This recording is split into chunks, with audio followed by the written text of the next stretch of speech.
June மாதம் தேர்தல் ரணிலின் நிலைப்பாட்டில் திடீர் மாற்றம். மோடி அரசுக்கு ரணில் வழங்கிய மிரட்டல். இராணுவத்திற்கு தமிழ் இளைஞர்கள் கட்டாயம் தேவை என ஒரு திட்டவட்டம்.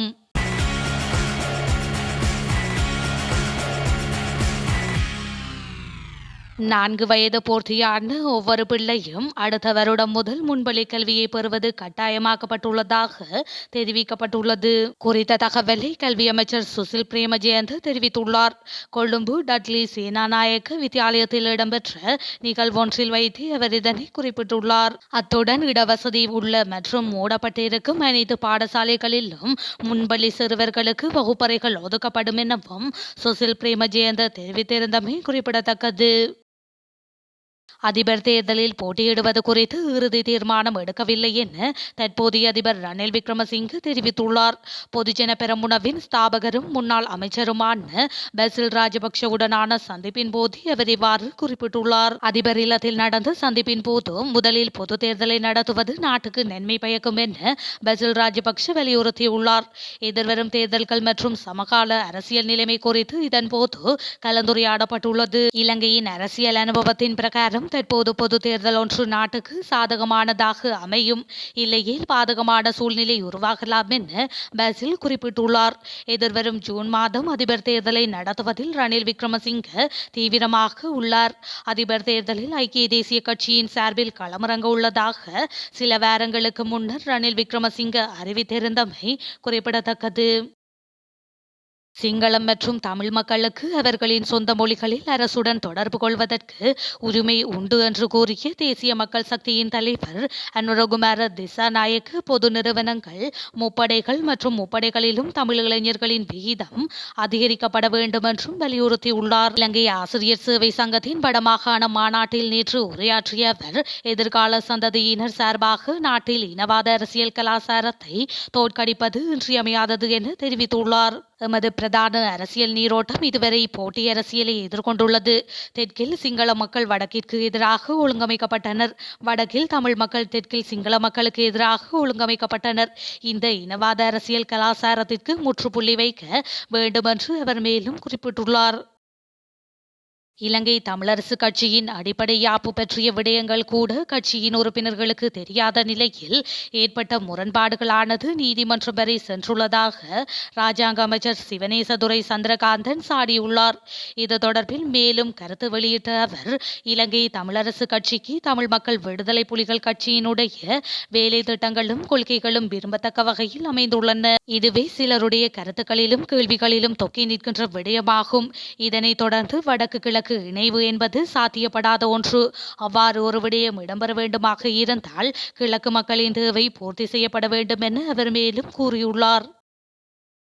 இலங்கை இந்திய கடத்தொழிலாளர் பிரச்சினை தொடர்பில் 2 இந்திய தொலைக்காட்சிகள் தற்போதைய ஜனாதிபதி ரணில் விக்ரமசிங்கவிடம் பிரதமராக இருந்த காலகட்டத்தில் கேட்டபோது, எங்களுடைய எல்லைக்குள் யாராவது வந்தால் தகுந்த தண்டனை வழங்கப்படும் என மோடி அரசுக்கு ரணில் மிரட்டல் விடுத்ததாக கொழும்பு பல்கலைக்கழகத்தின் பொருளியல் துறை பேராசிரியர் கோ அமிர்தலிங்கம் தெரிவித்துள்ளார். ஊடக நிகழ்ச்சிக்கு கருத்து தெரிவிக்கும் போது அவர் இந்த விடயத்தை குறிப்பிட்டுள்ளார். இது தொடர்பில் அவர் மேலும் தெரிவிக்கையில், இந்திய கடற்தொழிலாளர்கள் வெறுமனே எல்லை தாண்டவில்லை, யாழ்ப்பாணத்திலும் மன்னாரிலும் கடற்தொழிலில் ஈடுபடுகின்றார்கள். மேலும் கச்சதீவு பற்றி ரணில் கூறிய விடயம் 1974ஆம் ஆண்டு என்ன கடற்தொழில் முறை இருந்ததோ அதற்கே திருப்பி செல்லுங்கள் என்று கூறினார். ஆகவே இது இலங்கை கடற்தொழிலாளர்களை கடுமையாக பாதிக்கின்றது எனவும் அவர் குறிப்பிட்டுள்ளார். அமெரிக்காவின் தேசிய பாதுகாப்பு ஆலோசகர் ஜேக் சலிவன் பிராந்திய பாதுகாப்பு குறித்து இலங்கையுடன் பேச்சுவார்த்தைகளை மேற்கொண்டுள்ளதாக தகவல்கள் வெளியாகியுள்ளது. இலங்கையின் தேசிய பாதுகாப்பு ஆலோசகர் சாகல ரத்னநாயக்கவை ஜேக் சலிவன் தொலைபேசி ஊடாக தொடர்பு கொண்டதாக வெள்ளை மாளிகை தெரிவித்துள்ளது. இலங்கையின் பாதுகாப்பு மற்றும் இறைமைக்கான அமெரிக்காவின் ஆதரவு, சர்வதேச நாணய நிதியத்தின் திட்டங்களை பூர்த்தி செய்தல் மற்றும் எதிர்கால ஒத்துழைப்பிற்கான வாய்ப்புகள் குறித்து இலங்கையுடன் அமெரிக்கா ஆராய்ந்ததாக வெள்ளை மாளிகை குறிப்பிட்டுள்ளது. பிராந்தியத்தில் சமாதானம் மற்றும் பாதுகாப்பு விடயங்களில் ஒத்துழைப்பதற்காக இலங்கையுடன் தொடர்ச்சியான ஈடுபாட்டை பேணுவது குறித்து அமெரிக்காவின் தேசிய பாதுகாப்பு ஆலோசகர் தனது ஆர்வத்தை வெளியிட்டுள்ளார். பல்வேறு கட்சிகளை ஐக்கிய மக்கள் சக்திக்குள் இணைத்து ஜன கூட்டணி அமைப்பது பொருத்தமற்ற விடயம் என அக்கட்சியின் தேசிய அமைப்பாளர் திசாத நாயக்கு கவலை வெளியிட்டுள்ளார். ஊடகவியலாளர் சந்திப்பொன்றில் இன்று கலந்து கொண்டு கருத்து தெரிவிக்கும் போதே அவர் இதனை கூறியுள்ளார்.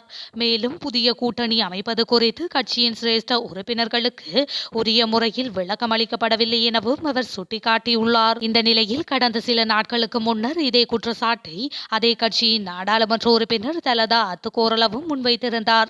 ஐக்கிய மக்கள் சக்தியின் புதிய கூட்டணி எதிர்க்கட்சித் தலைவர் சஜித் பிரேமதாசவின் தலைமையில் நேற்று அங்குரார்ப்பணம் செய்யப்பட்டுள்ளது.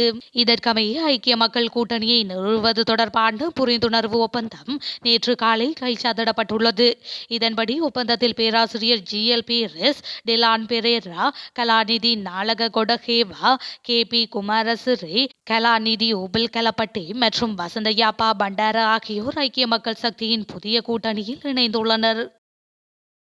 அரசியல் கூட்டணி ஒன்று எதிர்காலத்தில் மலர உள்ளது எனவும் அதன் மூலம் பொது வேட்பாளராக களமிறங்குமாறு கோரிக்கை விடுத்தால் அதனை ஏற்பதற்கு தயார் எனவும் ஐக்கிய குடியரசு முன்னணியின் தலைவர் சம்பிக்க ரணவக்க தெரிவித்துள்ளார். சமகால அரசியல் நிலவரம் தொடர்பில் கருத்து வெளியிடுகையிலேயே அவர் இவ்வாறு தெரிவித்துள்ளார். அவர் மேலும் கருத்து தெரிவிக்கையில், அதிபர் தேர்தல் தான் தற்போது நடத்தப்பட வேண்டும். பொது தேர்தலை முதலில் நடத்துவதற்கு எவராவது முற்பட்டால் அது வெளிநாட்டு கடன் மறுசீரமைப்பு விவகாரத்தால் தாக்கம் செலுத்தும். வெளிநாட்டு கடனை மறுசீரமைப்பு எதிர்வரும் ஜூலை மாதத்திற்குள் செய்தாக வேண்டும். அதிபர் தேர்தலின் பின்னர் பொது தேர்தலை நடாத்தலாம். அதிபர் தேர்தலில் பொது வேட்பாளராக களமிறங்குமாறு எனக்கு இன்னும் கோரிக்கை விடுக்கப்படவில்லை. எதிர்காலத்தில் கூட்டணி அமைக்க நடவடிக்கை எடுக்கப்படும். அந்த கூட்டணி கோரிக்கை விடுத்தால் பொது வேட்பாளராக களமிறங்க தயார் என தெரிவித்துள்ளார். மாலைதீவின் உணவு பற்றாக்குறையை தீர்க்க இந்திய அரசு உணவுப் பொருட்களை ஏற்றுமதி செய்து வருவதாக தகவல்கள் வெளியாகியுள்ளது. மாலைதீவு முகமது முய்சு இந்தியாவுக்கு எதிரான நிலைப்பாட்டை கொண்டதோடு சீன ஆதரவாளராகவும் இருந்து வந்தார். இவர் தனது தேர்தல் பிரச்சாரத்திலேயே தான் வென்றால் மாலைதீவில் உள்ள இந்திய ராணுவ வீரர்களை வெளியேற்றுவேன் என்று கூறி பிரச்சாரம் செய்து வாகை சூடினார். அதேபோல் வெற்றி பெற்ற அவர் அங்குள்ள இந்திய ராணுவ வீரர்களை வெளியேறும்படி கூறினார். இது விவாதத்தை கிளப்பியது. இத்தகைய சூழலில் பிரதமர் மோடி சமீபத்தில் லட்சத்தீவுக்கு சென்று புகைப்படம் வெளியிட்டார். மாலைதீவின் சுற்றுலாத்துறையை முடக்கும் வகையில் உள்நோக்கத்துடன் லட்சத்தீவை பிரதமர் மோடி ஆதரிப்பதாக அந்த நாட்டு அமைச்சர்கள் கூறியதோடு இந்தியா குறித்து சர்ச்சை கருத்துக்களையும் தெரிவித்தனர். இது இந்திய மாலைதீவு இடையான பிரச்சினையை இன்னும் அதிகப்படுத்தியது. இதனால் கடும் கோபமடைந்த இந்தியர்கள் மாலைதீவு செல்வதற்கான டிக்கெட்களை ரத்து செய்தனர். இதனால் மாலைதீவு சுற்றுலாத்துறை பாதிக்கப்பட்டு பொருளாதாரத்தையும் பாதித்துள்ளது. தற்போது மாலைதீவில் உணவுப் பொருட்கள் பற்றாக்குறை ஏற்பட்டதால் இந்தியாவிடம் உதவி கோரியுள்ள நிலையில் மாலைதீவுக்கு உதவிட இந்தியா முன்வந்துள்ளது.